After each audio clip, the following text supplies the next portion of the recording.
Saudações, meus caros ouvintes do podcast Taverna do Lugar Nenhum. Meu nome é Gabriel Vince e esse aqui é mais um programa, né? Esse programa aqui que eu vou fazer é talvez o programa mais diferente de todos que eu já fiz até agora, né? Porque não seria necessariamente um drops, né? Que eu faço, que eu falo alguma dica de alguma série ou algum livro, sei lá, né? Também não seria aquele tipo de programa que eu faço regular, né, com roteiro mais esmiuçado e tudo mais, né? Esse programa é o resultado de uma leitura que eu estou tendo do livro O que é a Filosofia, do José Ortega y Gasset, e de um episódio específico de uma série, de uma minissérie, na verdade, que eu vi recentemente na Netflix, que se chama A Vida em Outros Planetas, né? Como eu tô escrevendo, né, um livro de ficção científica, né, eu tô mergulhando nesse tema, né, de exoplanetas, viagem interestelares, né. Eu tô revisitando algumas leituras, né, do Isaac Asimov e também do Arthur C. Clarke, também um pouco do Philip K. Dick, né? Eu estou revisitando um pouco essa literatura de ficção científica, né? E eu estou interessado em ver esse tipo de obra, né? E essa série, né, Vida em Outros Planetas, é uma série que ela me chamou a atenção, né, pelo tema, né, pela sinopse dela, né? Bem, antes de mais nada, né, eu vou falar, meu nome é Gabriel Vince, eu sou dono do podcast Taverna do Lugar Nenhum. Acessem, né, o site tavernadolugarnenhum.com.br, lá vão ter outros textos meus, né, e também tem um histórico de programas, você podem dar uma olhada se procurarem Taverna do Lugar Nenhum no Spotify ou no YouTube, né? Não esqueça de dar o like e compartilhar caso vocês gostem do programa, né? Enfim, vamos ao programa. E, bem, eu vou querer começar esse programa um pouco com uma observação que o José Ortega y Gasset faz no livro O que é a Filosofia, no capítulo 2. Ele fala um pouco do que ele chama de o imperialismo da física no pensamento ocidental, né? Eu vou tentar ser breve aqui, né? A física, né, é um tipo de ciência que dialoga muito com as deduções da matemática e a observação sensível dos fatos, né? Aliás, muito mais do que isso, né? A física, né, é quase uma ciência da clarividência, né? Através delas a gente pode prever movimentos e órbitas dos astros, né? A gente consegue descrever trajetórias antes mesmo, né, que elas se manifestem na realidade, né? E por isso que todas as fórmulas físicas, elas se comportam mais ou menos como inscrições mágicas de um feiticeiro, né? A gente transforma, por exemplo, o tempo e o espaço, né, que antes eram objetos puros de análise filosófica, né, em meras variáveis de uma equação, né? A física, né, é, além de uma ciência, né, uma expressão filosófica muito poderosa, né? Ela é a elocução de todas as ambições epistêmicas do Ocidente, né? Desde São Tomás de Aquino até aqueles ocultistas do Renascimento, né? Porque ela faz a conformação do abstrato na matéria, né? Ela faz aquela manipulação alquímica das coisas, né? A ambição de identificar a ordem nos sentidos, né? E isso que torna a física uma expressão filosófica também, né? No desenvolvimento da física, né, as conclusões dedutivas da matemática, ou seja, aquelas conclusões que a gente obtém dos símbolos, né, da abstração e da pura lógica, elas se conjugam com as constatações do experimento, né? E isso é muito interessante, né? O desenvolvimento da física foi uma das grandes joias do pensamento ocidental, tanto científico quanto filosófico, né? No entanto, né, essa grande glória do Ocidente, ela também esconde um grande declínio, né? O valor da física, ele se tornou tão prestigiado no Ocidente que acabou cedendo a uma tentação de que não necessitava mais de nada, né? E aí que começa, né, segundo José Ortega y Gasset, esse pensamento, esse imperialismo da física, né? Os séculos 18, 19 e parte do século 20 no Ocidente foram marcados por um apagão do que a gente chama de metafísica, né? E isso foi muito ruim para o campo da filosofia, né? A metafísica agiu silenciosamente durante todo esse tempo, né, na manutenção da saúde do pensamento filosófico ocidental, né? Ela criou uma barreira para que outras matérias do conhecimento não se tornem ontologicamente arrogantes, né? Pela aparente completude de significado decorrente da relação da dedução das suas teorias e do seu respectivo experimento no mundo real.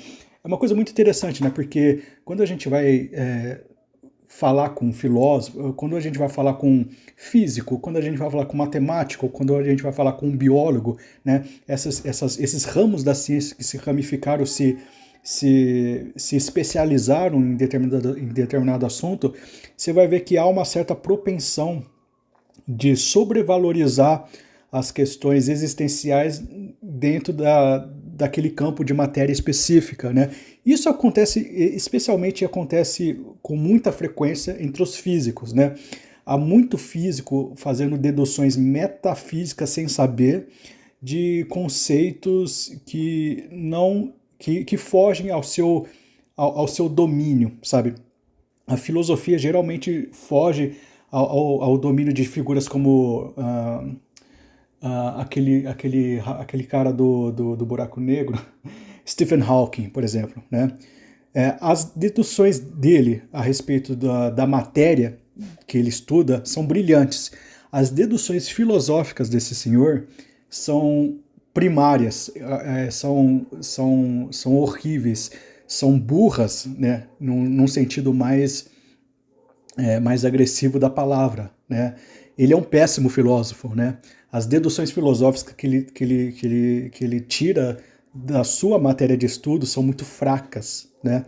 E isso aí é resultado, né, de um grande desprezo pela metafísica em si, né? Sem a metafísica, a gente cai na falsa impressão de que os astros se submetem às leis dos astrônomos e não às leis astronômicas.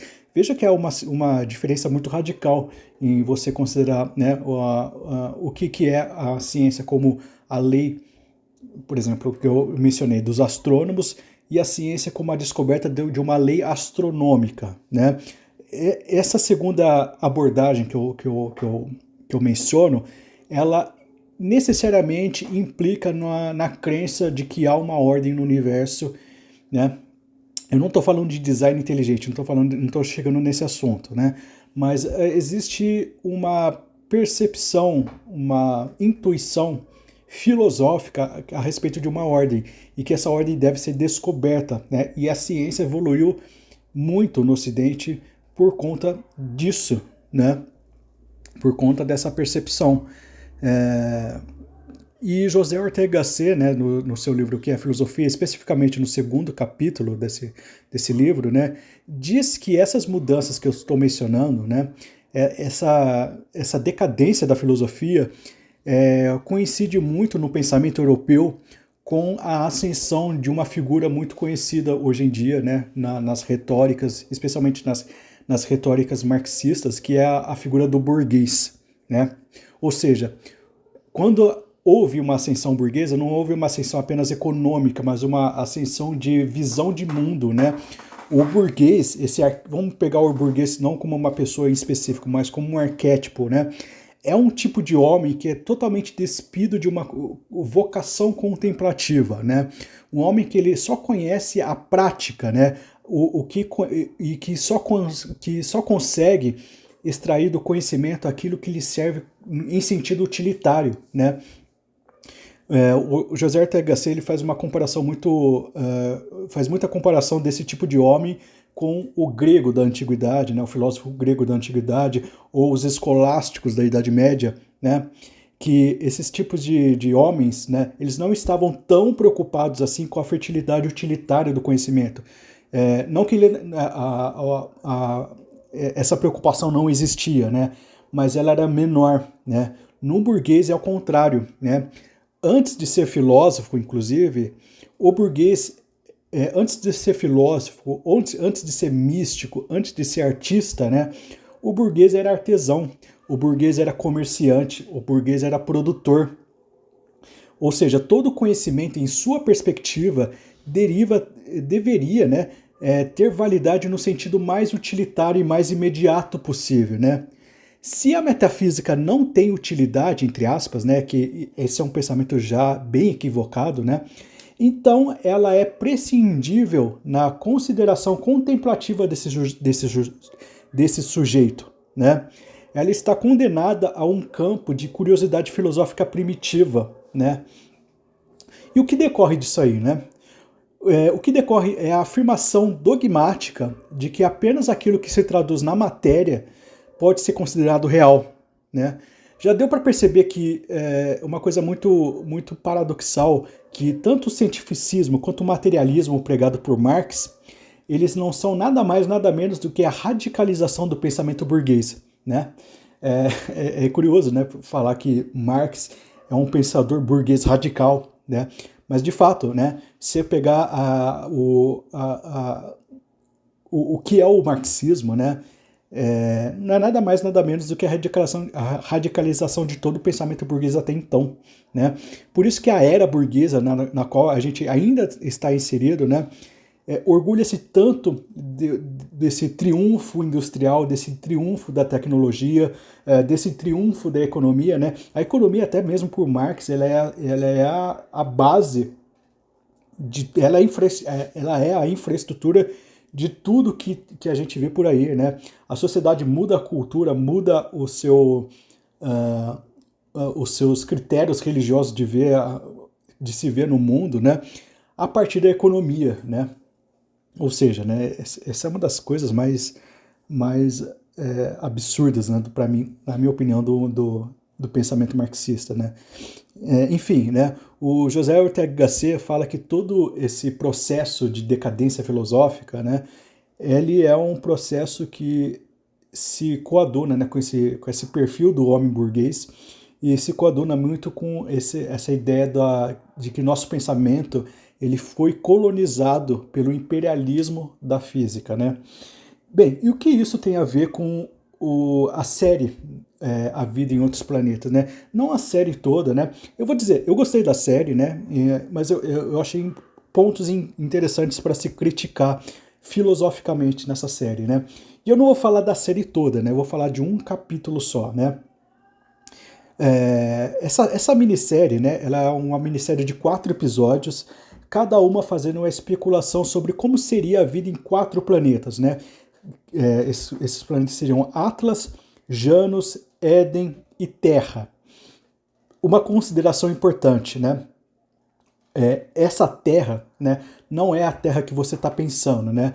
É a Terra, o nome do planeta em inglês, na série em inglês, se chama Terra, né? E se escreve Terra, né? Mas não é o planeta Terra, não é Earth, né? Então, como não seria possível uma tradução para o português sem a ocorrência imediata dessa confusão, né? É bom deixar claro, né? Esse 4º planeta que é analisado aqui, não é a Terra não é a Terra no sentido de Earth, né? É a Terra, né? É um outro planeta, não é o nosso, né? Enfim, esse último episódio, né, Terra, é o mais interessante de todos para mim, né? Pois ele traduz ao máximo o que se tornou esse sonho ocidental do imperialismo da física, né?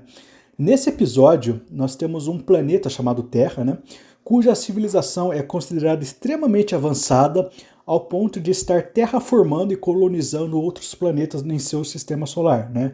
Ou seja, é o máximo de uma evolução tecnológica, né? Esse episódio apresenta em seu exame principal, né, a ideia de que as civilizações se configuram, né, conforme a sua capacidade de uso energético, né? Ou seja, a série vocaliza uma perspectiva extremamente materialista sobre o assunto da civilização, né? Marx, por exemplo, dizia que a civilização é algo que ocorre em órbita da economia, né, que seria a infraestrutura. Os cientificistas dizem que a civilização é algo que ocorre em órbita da manipulação energética, né? Ou seja, a gente está diante de uma especulação futurista dentro de um pensamento extremamente burguês, né? Extremamente utilitário, extremamente cientificista, extremamente materialista, né? Extremamente economicista, né? Essa série representa um pouco, essa série, né, representa isso, especificamente esse episódio, né, Terra, né? E é interessante notar como esse episódio, né, trata Terra, né, esse planeta, como uma projeção desejável do futuro da humanidade. Talvez até mesmo uma projeção inescapável do futuro da humanidade, né? Os habitantes desse planeta, né, é interessante como que eles mostram, né? Eles venceram a morte e a desigualdade, né? Eles são tão evoluídos que perderam seus corpos, tendo feito bioengenharia de si mesmo como massas de tecido neural mantida dentro de tanques, né? É aí que eu tive o choque, né? Pois eles estavam, a série falava assim de uma forma tão bela, de como essa sociedade é evoluída, aí mostrava um monte de tanque, um monte de sei lá, gosma dentro desse tanque aí, e falava, nossa, esse é o nosso futuro, né? Que belo que é. É, é muito engraçado, porque quando você tem por exemplo, uma visão um pouco mais religiosa do mundo e vê essas coisas, a gente é engraçado pra gente, né? Porque é muito claro que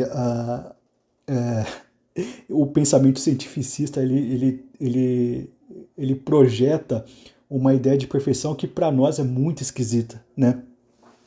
Outra coisa, né? Eles são tão evoluídos, né? Que eles são alimentados por nutrientes de plantas cultivadas e igualitariamente atendidos por robôs de sua própria criação, né? Tornando-se inclusive biologicamente imortais, né? Os habitantes de Terra também venceram aquela coisa incômoda que é o indivíduo. Eles venceram o individualismo, né? Muito mais do que individualismo, né? Eles conseguiram vencer a ideia de indivíduo, né? Eles são tão evoluídos que suas mentes estão todas ligadas em uma inteligência unificada e coletiva. Ou seja, nesse mundo não há conflitos. Todo mundo é perfeitamente harmônico aí, né? E é interessante como que a série vai mostrando a sociedade deles, que é uma sociedade totalmente voltada para a questão utilitária, né? Pelo que eu vi do cenário, eu estou fazendo uma análise bem de imagem mesmo, né? Não há templos, não há religião, não há resquícios de cultura, não há resquícios de poesia, não há o menor resquício, provavelmente, de pensamento metafísico, porque essas questões são gastos energéticos, vamos dizer assim, né? Não serviriam para nada, né? Toda a sociedade está conformada em apenas uma coisa, né? Alongar indefinidamente a sua vida e torná-la de forma e torná-la, né? E expandi-la de forma mais otimizada e prazerosa possível. Em suma, a percepção de uma sociedade evoluída em uma mente radicalmente cientificista e pragmática acabou reduzindo a ideia, o conceito de sociedade perfeita numa espécie de cultura de fungos, né? Que é o que parece, né? Quando você olha Terra como um planeta muito evoluído, né? Esse é o grande paradoxo da queda do pensamento ocidental, né? Que eu mencionei.